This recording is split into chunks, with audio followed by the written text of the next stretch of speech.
United Nations.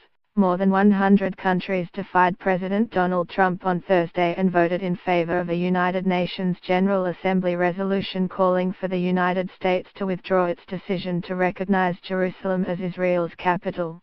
Trump had threatened to cut off financial aid to countries that voted in favor. His warning did appear to have some impact, with 9 countries voting against the resolution and 35 abstaining. A total of 128 countries voted for the resolution. The U.S. vote in opposition was joined by countries including Guatemala, Nauru and Micronesia. Key abstentions came from Australia, Canada, Argentina and Romania.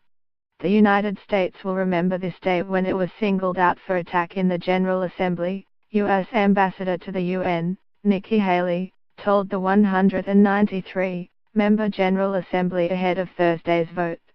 "We will remember it when so many countries come calling on us, as they often do, to pay even more. This vote will be remembered."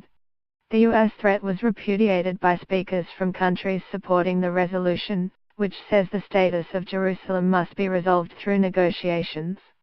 A similar resolution had 14 votes in favor in the 15-member Security Council last week, prompting Haley to exercise the first U.S. veto since 2011.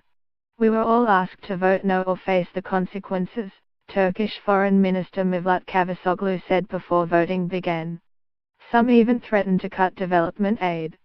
"This is bullying. It is unethical to think that the votes and dignity of member states are for sale."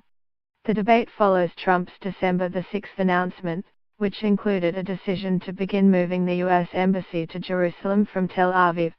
The announcement prompted criticism across the Middle East and from key U.S. allies in Europe, who said it would harm efforts to foster Middle East peace. Palestinian officials said Trump's decision disqualified the U.S. from being a mediator in any Israel-Palestinian negotiations. Haley's threat carries weight because the U.S. is the largest contributor to UN operations. Based on a formula agreed to by member nations, the U.S. provides 28.5% of the $7.3 billion UN peacekeeping budget and 22% of the core budget of $2.7 billion. Haley walked out of the General Assembly soon after her speech, though members of the U.S. delegation remained behind, awaiting the vote. Except for Israel, which supports the U.S. position, most major U.S. allies opposed to Trump's decision stayed away from the podium on Thursday. Countries speaking in support of the measure included North Korea, Yemen, Turkey, Venezuela, Cuba, Syria, South Africa and Iran. Those nations also came under intense fire by Israeli Ambassador Danny Da'a. "Those who support today's resolution are like puppets pulled by the strings of the Palestinian puppet masters," Da'a said.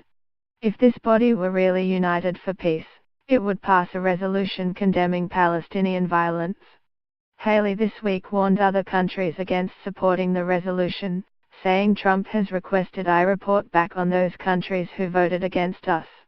Trump weighed in on the Jerusalem vote on Wednesday.